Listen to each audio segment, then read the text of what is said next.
Good afternoon, Shabbat Shalom. In this time, we're constantly reminded that things don't always go the ways that we planned. In this week's Torah portion of Shlach Lecha, we have the Israelites being tasked to go into the land and to spy it out and to see what to expect when they arrive. The mission did not go the way that Moses had planned, in that Moses hoped that they would come back with information that would assist them in their journey. And yet the information they provided convinced the Israelites that they shouldn't in fact even go into the land, even though the bounty there is amazing. And then the Israelites don't want to go because they're too scared, and their punishment is that they don't get to go. And now all of a sudden they're disappointed and frustrated and upset. How come we don't get to go to the place that I had already said that I didn't want to go in the first place? So again, things not always going the way that we anticipated, the way that we planned. There's a great example of this particular idea related to another theme in this week's Torah portion of thinking about things, and they don't always go the way that we expect, the way that we had planned.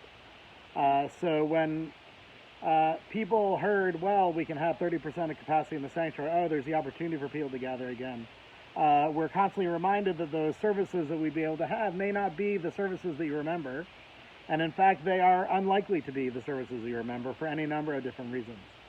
One of the things that was mentioned by a former colleague of mine in Atlanta is the idea of when you're davening the Shema, and in fact the third paragraph of the Shema, which is part of this week's Torah portion, and you go to kiss your tzitzit as part of the third paragraph, you can take it out to your mouth to kiss it, and discover that you can't because there's a mask in the way.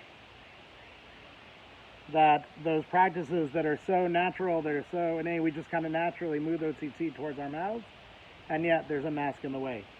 The inability to sing, the inability to include everyone that we wish, the requirements that would be necessary, the inability to share a meal or a hug are going to mean that those services are not the way that we've come to expect.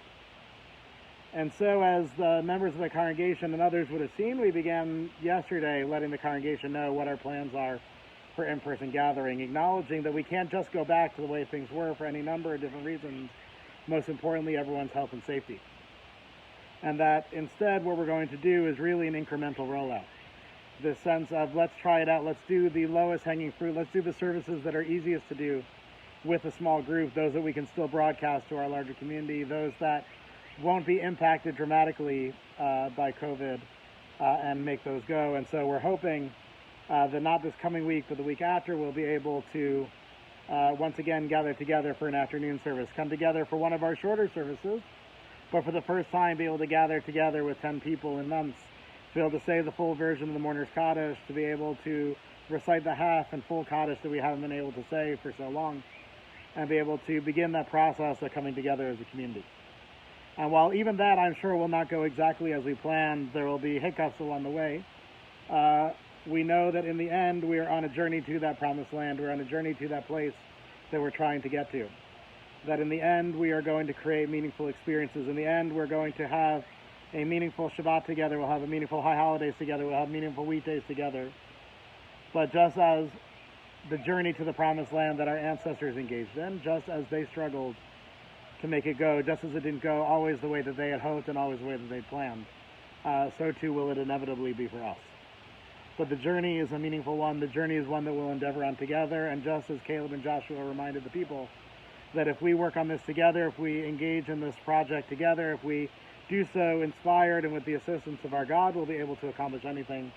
So too will our community be able to accomplish all those things, all those great things, in time, in safety, and in health.